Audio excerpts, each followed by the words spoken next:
Hi bestie, welcome to another video on my channel. If you are new here, welcome. My name is Andy and today I'll be showing you how to do French tips and some summer nail designs. So this is a nail art only video, so right now I am doing my French tips.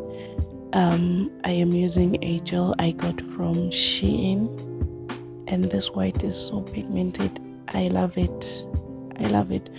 But then I found out that this gel is 9 wipe, so I needed a gel with a sticky layer, so I had to file off this French and then start over. But I did all that off camera.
This is the reason why I needed a white gel with a sticky layer, because I had to use pigment powders, and I did the orange pigment powder off camera, and now I am ombreing that with a, I'm not sure if this is yellow or lime green. I am very bad with colors. I am very bad when it comes to colors, but yeah, I am ombreing these, and then I'll be applying my after removing the excess dust, I'll be applying my base coat to protect or seal the design, and then continue with other designs.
So here I was doing some 3D swirls and then went ahead and applied top coat off camera, and this is how the nails turned out. Please let me know in the comment section down below what you think of this set, and thank you so much for watching this video. Don't forget to like, comment, share and subscribe to my channel. Thank you so much. See you on the next video. Bye.